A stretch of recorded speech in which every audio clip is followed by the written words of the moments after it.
Get ready for the dictation. Start. Mr. Vice Chairman, knowing the honorable mover of this resolution to be a good parliamentarian, I had expected that he would place before the House all sides of this problem. I had expected that he would be no less interested in the efficiency and discipline of the administration, no less interested in the public welfare than in the interest of the civil services. But I am sorry to observe that he has taken only one view of the matter, namely the interest of the civil services alone. He has not at all dwelt upon the frightful consequences which a strike of the sort we had the misfortune to have would have had on the country and the people in general. He has spoken, no doubt, in measured tones, unlike the honorable member who sat to his right in the morning and who raised a shout wanting to make up by sound what his arguments lacked in force. I wish to submit to this House that it would be incorrect and it would be imprudent for this House to accept this resolution. It would be incorrect because by accepting this resolution, we would be laying down something bad in principle, and we would also be accepting a policy which would be suicidal and which would cut at the roots of discipline in the services. To the merits of reinstatement or otherwise of these persons, I will come later on. I doubt the very propriety of Parliament going into this matter. Now let us see what has happened. Whether right or wrong, departments have taken up the question of these strikers, those who took part in this strike, those who indulged in disobeying the ordinance. Several cases of sabotage and intimidation, including criminal ones, have been gone into, and the authorities have taken some decision. In some cases, the government have taken the decision, and in some cases, the departments have taken the decision. Now, would it be right for Parliament to intervene, to interfere with these decisions? Suppose we do that. Suppose Parliament interfered with the decisions taken by the government or by the heads of departments tomorrow. With what face and with what authority can the head of a department extract service from his subordinates? This is the question which the Honorable, the mover, must see, and also the other honorable members who have spoken in support of the resolution.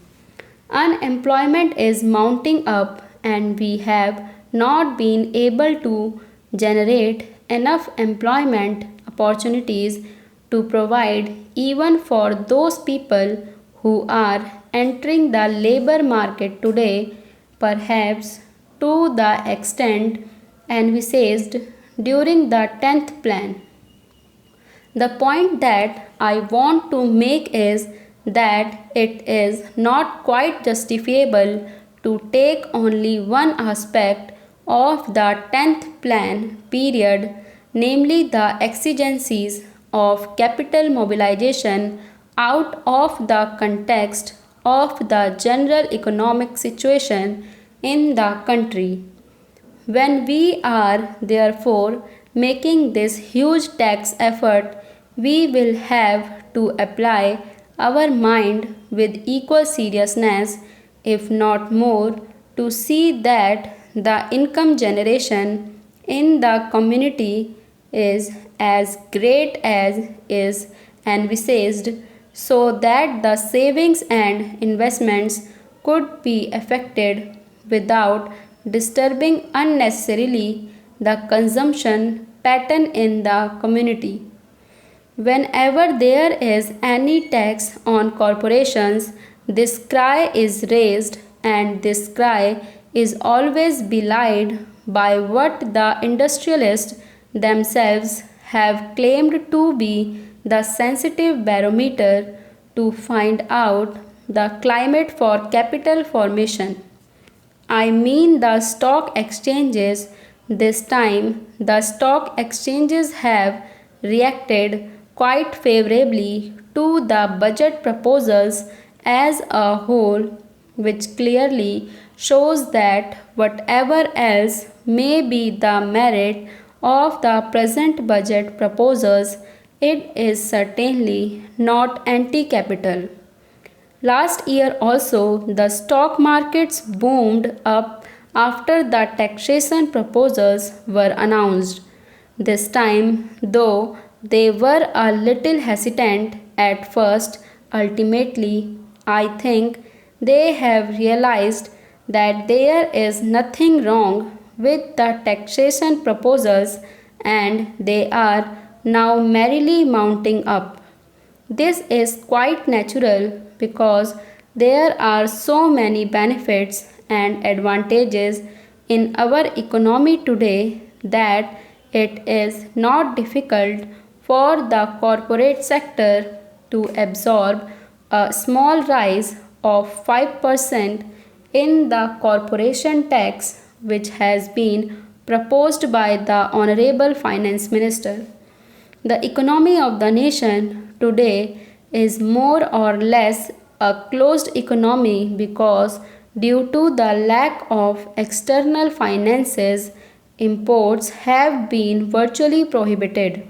There is a lot of planning in the country which makes risk bearing rather unlikely, and because of the regulation of the economy, internal competition is also not very great. The risk bearing capacity, which is claimed by the industrialist, really forgetting large profits and large yields on their investment, is almost non existent in our economy today.